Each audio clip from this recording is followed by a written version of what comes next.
결국 본회의장 체포동의안 표결에서 결정이 될 텐데 주목되는 장면이 또 하나 있습니다. 바로 한동훈 법무장관의 발언입니다. 이 사건의 일견 복잡해 보이지만 사실 매우 단순합니다. 성남시라는 지자체에서 일어난 이재명 시장과 특정 업자들의 정경유착과 지역 토착 비리로서 대장동 사건, 위례 사건, 성남FC 사건은 죄질과 범행의 규모 면에서 단 한 건만으로도 구속이 될 만한 중대 범죄들입니다. 법률에 정한 구속 사유인 도망에 염려한 화이트칼라 범죄에서는 곧 중형 선고 가능성을 의미합니다. 자, 지난번 1차 때죠. 지난번 대장동 관련해서 체포동의안 처리할 때 한동훈 장관이 혐의 사실을 구체적으로 나열을 합니다. 그래서 한동훈 장관의 저 태도가 문제 있다라고 해서 저 태도 때문에 내가 원래 부결을 하려고 했는데 찬성한 거야라고 한 의원들도 있었어요. 자, 그렇다고 한동훈 장관이 이번에는 물러설까요? 그렇지 않아 보입니다. 이번에도 구속영장 청구 내용 그걸 바탕으로 하나하나 설명을 할 것 같습니다. 저희들이 미리 한번 짚어보겠습니다. 지금부터 검찰이 청구한 구속영장 내용인데요. 자, 눈에 띄는 대목이 한 크게 세 가지인데 그중에 이례적으로 눈에 띄는 대목이 있어요. 보통은 야 이거 형량 이런 것도 넣나 싶었는데 들어가 있다고요? 예, 이 검찰이 이 대표에게 내려질 수 있는 형량을 미리 계산해서 영장에 직접 적시를 계산해서 한 겁니다. 어허. 일단 쌍방울 대북 송금 대납 의혹 관련으로 양형 기준이 12년인데 이 대표 같은 경우에는 형사처벌 전력이 더해지기 때문에 무기징역까지도 될 수 있다. 지금 이렇게 검찰은 봤습니다. 백현동과 대북 송금 그리고 이진교사까지 다 합치면 무기징역도 나올 수 있다? 예, 근데 일단 지금 대북 송금만으로도 무기징역이 나올 수 있다. 저렇게 또 별도로 적시를 한 거고요. 그렇네요. 예, 또 이 백현동 개발 특혜 의혹도 징역 8년인데 이제 증거 은폐 시도 같은 것들을 감안해 본다면 징역 11년까지 늘어날 수 있다. 또 여기에 위증교사 의혹까지 합쳐지게 된다면 최대 형량은 징역 36년 6개월 혹은 무기징역까지도 갈 수 있다는 겁니다. 또 소환조사 당시에 이재명 대표가 영상 녹화를 거부하고 또 일방적인 주장을 하면서 건강이 안 좋다, 단식 중이라서 사인도 안 하고 그냥 갔었고. 예, 바로 퇴장을 했잖아요. 이렇게 무단 퇴실한 부분에 대해서도 구속 사유 판단에 포함이 되어야 한다. 이런 주장도 검찰은 내놨습니다. 예, 자 구속영장 청구서에 무기징역까지 줄 수 있다고 언급을 한 이유 그만큼 중대범죄라고 강조하기 위한 걸까요? 네, 맞습니다. 보통의 경우에는요. 저렇게까지 안 해요. 근데 왜 이렇게까지 하냐면요. 지금 좀 전에 한동훈 장관이 얘기했잖아요. 화이트칼라 범죄에서는 중형이 선고가 될 가능성이 있다는 것 자체가 사안이 중대하다는 걸 보여준다. 구속사유가 된다? 네, 왜냐하면 구속사유는 딱 세 가지입니다. 사안이 중대하고 그다음에 도주 우려가 있고 증거인멸이거든요. 예. 그러면 여기서 사안이 중대하다는 건 뭘 나타내느냐? 결국은 이 사람이 형이 어떻게 선고가 될 건지. 그런데 지금 뭐냐면 무기징역감이라는 거잖아요. 예. 그러면 사안이 엄청 중대한 거잖아요. 예. 그다음에 여러 가지 설시가 뭐냐면 죄질이 나쁘다. 그러니까 증거인멸 우려도 있고 도주 우려도 있다. 이런 얘기를 지금 굉장히 구체적으로 디테일하게 지금 적어놓은 겁니다. 위증교사까지 옛날에 한 전례도 있고 그렇죠. 지금 뭐 영장에 보면 네, 그게 다 뭐냐면 그 증거인멸 우려에 다 들어가는 거예요. 이미 증거인멸을 했거나 그다음에 증거인멸 우려가 있거나 그거는 한 통으로 움직입니다. 왜냐하면 증거인멸을 과거에 했으니까 증거인멸 우려가 높지 않습니까? 이게 지금 한동훈 장관의 설명입니다. 예, 뭐 과거에 음주운전한 전력도 살짝 들어가 있다라고 하는데 뭐 사법 체계를 이렇게 지금 흔들고 있는 사람이다. 이걸 또 강조한다고. 그렇죠. 사법 시스템 자체를 지금 망가뜨리고 있다, 이 사람이. 왜냐하면 지난번에 보셨지만 그 이화영 전 부지사 부인, 그다음에 그 가짜 변호사라고 알려진 분들이 법정에서 하는 걸 보고 박찬대 의원이라든가. 예, 전반적으로 이게 사법 시스템을 흔들고 있다. 대한민국의 미래를 걱정해달라. 이걸 국회의원들에게 호소하는 겁니다. 예, 알겠습니다. 자, 그런데 검찰이 구체적으로 적시한 건 형량뿐만이 아닙니다. 영장 청구서에는 이화영 전 부지사가 이재명 대표에게 보고했다라고 명시를 했어요. 자, 이화영 전 부지사 과거에는 보고했어요라고 입장을 바꿔서 얘기를 했다가 아니요, 보고 안 했어요라고 했거든요. 그리고 이재명 대표는 클릭만 했어요라고 했잖아요. 근데 영장에는 보고했다가 있고 그냥 보고했다가 아니에요. 몇 번을 보고했는지 그 숫자까지 나온다고요? 예, 이것도 구체적으로 표기했는데 모두 17번입니다. 어허. 예, 이재명 대표가 도지사 시절에 과장이 전결을 하더라도 도지사에게 사전 보고하도록 한 이 체계를 만들었다. 이렇게 지금 검찰이 파악을 하고 있는데 과장 결제도 사전 보고해야 되는데 예, 그럼 뭐 부지사 결제는 당연히 이 대표가 알고 있었다 이런 얘기가 되겠죠. 이 영장에 따르면은 2018년 북한이 스마트팜 지원을 원한다 이렇게 보고를 받자 이 대표가 추진을 지시하고 이화영 전 부지사가 이후 상황에 대해서 최소 6차례에 걸쳐서 보고를 했다 이런 표현을 쓴 걸로 지금 확인이 됐습니다. 또 이 사업이 불가능해지게 되니까 김성태 전 쌍방울 회장에게 500만 달러를 대신 내달라 요구를 하면서 추가로 대북 사업 경과 보고에 대해서 5차례 이 대표에게 보고했다 적시했고요. 또 중국 선양에서 2019년 열린 쌍방울과 북한 간 협약식 관련해서도 전화로 이 대표에게 보고했고 방북 추진 과정에서도 대납 사실을 2차례 보고받는 등 이 모든 보고를 다 합쳐볼 경우 모두 17번이 된다는 겁니다. 자, 보고를 받았다라는 구체적인 것 중에 그 중국 선양에서 뭐 쌍방울과 그러니까 북측이 저렇게 술자리를 했잖아요. 저렇게 술자리를 한 거는 동영상으로 찍혀 있었고 저 4명만 있었던 게 아니에요. 출장 갔어요. 국장도 저 자리에 같이 있었던 것으로 알려지고 있습니다. 국장이 출장을 간 자리예요. 그럼 보고를 해야 될 거 아니에요. 보고서에는 어떤 게 있었느냐? 바로 사진이 있었다는 거예요. 저 사진도 이재명 당시 도지사도 충분히 봤을 거다. 왜? 출장 보고서에 나와 있으니까. 누가 북한을 가는 겁니까? 이재명 대표 북한 가는 문제로 지금 저렇게 얘기를 하고 있는데 거기서 찍은 사진도 본인이 안 봤겠느냐라는 게 검찰의 주장입니다. 자, 특히 영장 청구서에는 이재명 대표와 김성태 전 회장과 전화 통화가 있어요. 김성태 전 회장은 중요한 고비 때마다 전화 통화를 했고 고맙다고도 했어요라고 주장을 하거든요. 그런데 이재명 대표는 이렇게 주장해 왔습니다. 쌍방울과 이재명은 대체 무슨 관계입니까? 나도 모르겠어. 뭘 알아야 내가. 대선 공작 예로 치면은 국민의힘이 조직폭력배 동원해가지고 나한테 조폭 자금 20억 줬다. 이런 게 진짜 선거 공작 아닙니까? 적반하장, 후안무치 대표적 사례지. 자, 그런데 저렇게 주장을 했는데 김성태 전 회장과 이재명 대표 간의 통화 내용까지도 적시가 됐다고요? 네, 이 통화를 했다는 건 사실 알려진 사실입니다. 이화영 부지사가 전화를 바꿨다. 이것은 이재명 대표가 맨 처음에 시인한 거예요. 누군가가 전화를 바꿔줘서 통화했을 수도 있다. 이 말이 아마도 이 통화를 아마 그 미리 사전에 언급한 것으로 보입니다. 이번에 그런데 아주 구체적인 내용이 지금 공개가 된 겁니다. 예. 어떤 내용이냐 하면 지금 좀 전에 동영상 보셨잖아요. 선양. 그러니까 2019년 선양에서 협약식을 하고 만찬하고 이 와중에 이화영 부지사가 지금 협약식이 잘 됐다라고 지금 보고를 한 다음에 통화를 바꾸어 줬는데 어허. 그때 김성태 회장이 이렇게 얘기합니다. 북한 사업 잘 해보겠다. 그런데 문제는 이겁니다. 이재명 대표의 그 대답, 이 통화 내용의 대답이 지금 눈길을 모읍니다.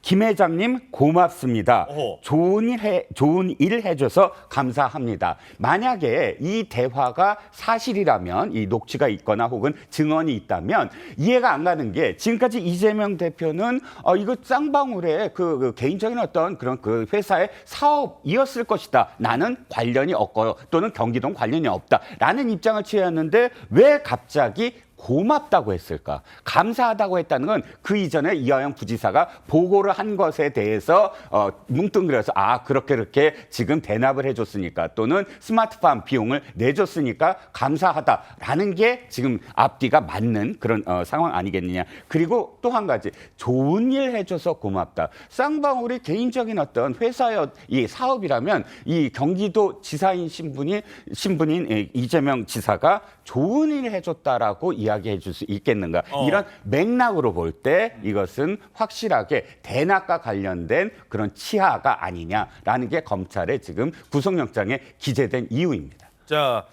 그러니까 뭐 네이사입은 인연밖에 없고 뭐 통화를 했다고 하던데 술자리에서 뭐 아는 척하느라고 한번 통화했겠죠라는 맥락으로 이재명 대표가 얘기를 했습니다만 저렇게 얘기를 했다고 물론 김성태의 주장일 가능성이 높습니다만 북한 사업 잘 해보겠습니다.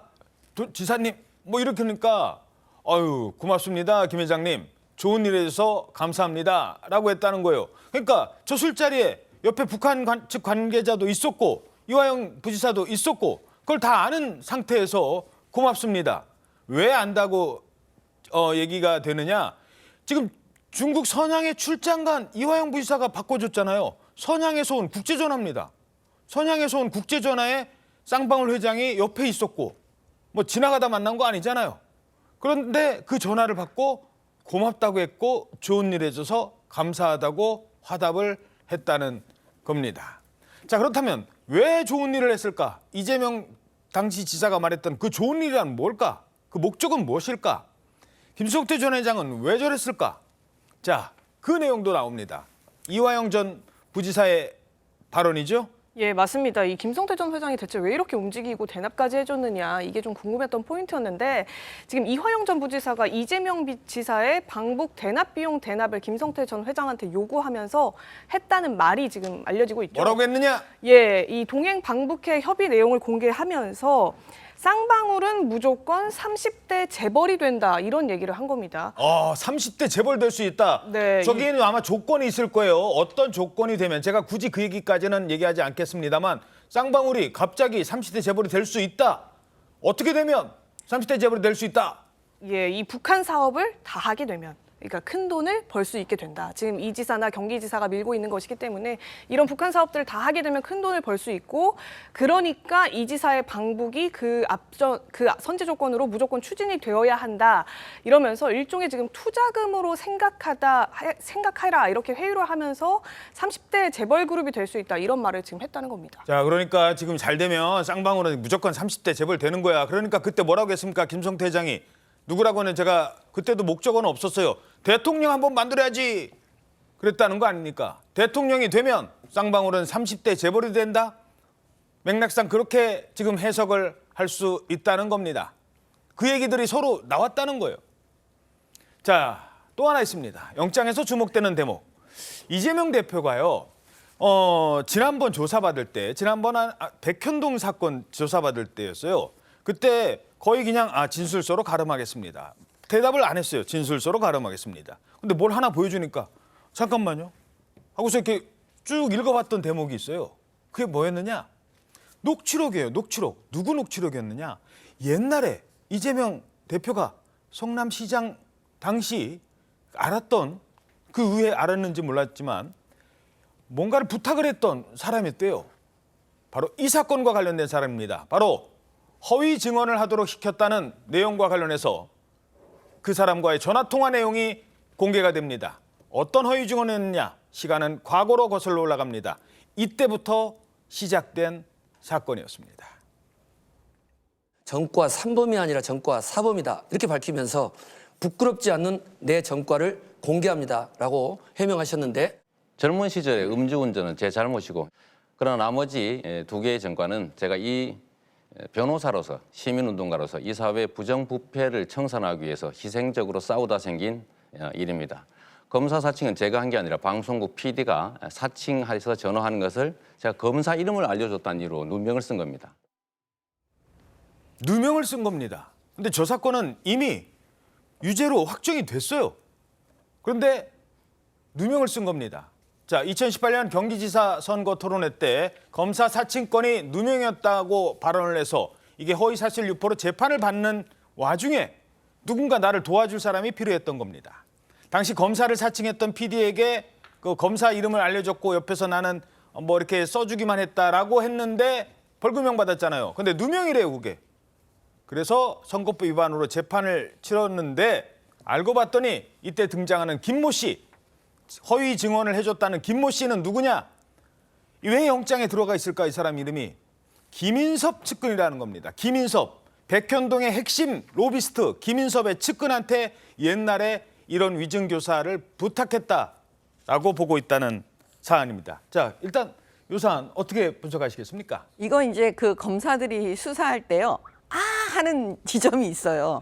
아마 이 사건이 그거였던 것 같아요. 왜냐하면 백현동 사건의 핵심은 김인섭이라는 브로커입니다. 예. 바로 이 김인섭 때문에 이재명 대표가 백현동에 지금 여러 가지 특혜를 주고 했다라는 게 지금 거의 어떤 큰 그림이잖아요. 뭐 반반 나눠 간다. 내가 반 갖고 그렇죠. 그분한테 반이 간다. 그렇죠. 예, 이건 이미 여러 사람의 증언이 나와 있는 겁니다.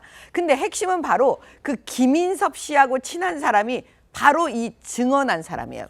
근데 위증했다라고 본인이 다 자백해버린 거예요. 위증을 했다고 본인이 자백을 했어요. 네. 근데 그 위증했다라고 지금 이 자백한 사람이 그냥 말로만 한 게 아니고 그 당시 이재명 대표하고 통화한 내역이 있는 거예요. 예. 그러니 이게 검찰에서 그거를 딱 잡았을 때 소리 나오지 않았겠습니까? 자, 그 통화 내용이 드디어 공개가 됐습니다. 자, 최재훈 기자. 그 당시 이제 통화 내용인데 전화를 하니까 저는 기억이 안 나요 그랬대요, 김모 씨는. 그렇죠. 옛날 얘기인데 어떻게 기억을 하겠습니까? 그러니까 계속 이렇게 부탁을 하니까 그럼 대체 제가 어떤 취지로 얘기를 해야 됩니까? 하니까 뭐라고 얘기했습니까? 그러니까 여기서 이제 뭐 도움을 받을 수 있을까 싶어서 이렇게 얘기를 하니까 이재명이가 한 걸로 하면 한번 봐주자 이런 방향으로 내가 타겟이었던 거 이 상황에 어떤 정치적인 배경이 있었던 점을 좀 얘기를 해주면 도움이 될 것 같다. 지금 이렇게 얘기를 해달라고 한 겁니다. 그러면서 아예 그 SNS 텔레그램 메신저를 통해서 변론 요지서를 자신의 변론 요지서를 보내주고요. 나중에 다시 전화로 이제 확인을 하면서 내가 지금 보내준 거 봤냐? 지금 이런 취지로 설명을 해주시면 된다. 이렇게 구체적인 가이드라인까지 지금 제시를 했다. 이렇게 나오는 겁니다. 자, 그러니까 요 상황은 참 더 설명을 해야 될 것 같습니다. 아니요, 그 전의 상황부터. 자, 전화를 했대요. 기억이 안 난다고 합니다. 그러니까 아주 부탁 좀 합니다 하니까 그럼 제가 뭐라고 얘기해야 될까요? 그러니까 어떤 취지로 해야 되는 겁니까? 오히려 물어봐요. 증언을 해줄 사람이 내가 뭐라고 증언을 해야 되는지를 물어봐요. 그랬더니 혹시 텔레그램 쓰세요? 제가 그 변론 요지서 이거 하나 보내줄 테니까 이거 한번 읽어보세요. 자, 보냈나 봅니다. 자, 읽으셨어요? 자, 모두가 나를 잡아넣는데 이익이 있다. 그러니까 이 사건은 나를 집어넣기 위해서 그때 상대당 후보에 일하셨잖아요. 그때 살찌 김병량 당시 후보, 그분 돌아가셨습니다만 그분을 위해서 일했던 사람이에요. 그러니까 그쪽 캠프가 어떻게 돌아가는지 알 것 아니겠습니까? 김모 씨는 그때 나 집어넣으려고 그렇게 몰아간 거라고 얘기 좀 해줘요. 그래야 내가 누명을 쓴 거잖아. 그런데도 이때 기억이 안 나요 그러는 거예요. 그러니까 나중에 측근을 통해서 부탁을 드린다. 그런 얘기 좀 들었다고 해달라. 요 워딩은 꼭 중요해서 제가 좀 수정을 하겠습니다. 그런 얘기 들었다고 해달라. 이 얘기는 또 이재명 당시 지사가 한 얘기가 아니에요. 측근을 통해서 얘기합니다.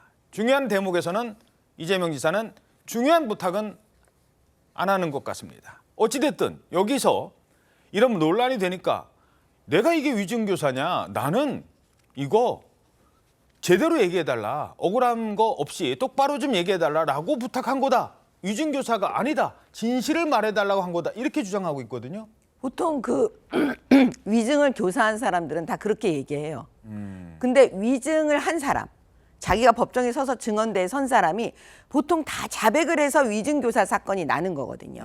그래서 제가 볼 때는 이것도 빼박이에요. 우리가 그냥 보통 빼박이다 이렇게 말하는 게 그 위증을 한 사람이 다 자백을 해버렸기 때문에 더군다나 이렇게 녹취해서 이렇게 됐습니다라고 얘기하기 때문에요. 이건 핵심은 그거예요.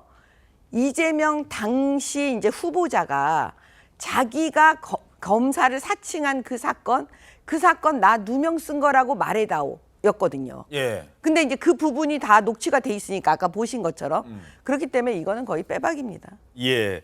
자, 요거 하나만 제가 말씀드리겠습니다. 이 사건은 어떻게 끝났죠? 결국 선거법 위반 무죄가 됩니다.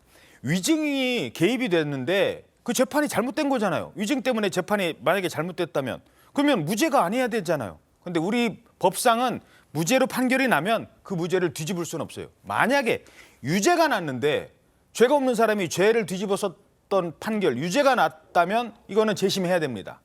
그런데 유죄가 아니라 무죄로 났기 때문에 이거는 위증을 했다고 해도 그 재판이 위증 때문에 오염이 됐다고 해도 다시 재판을 재심을 할 수가 없어요. 왜? 피고인의 이익이라는 헌법상의 가치 때문에. 그래서 이게 아무리 그러니까 위증이라고 해도 그때 당시 선거법 위반은 다시 들여다볼 수는 없다는 겁니다.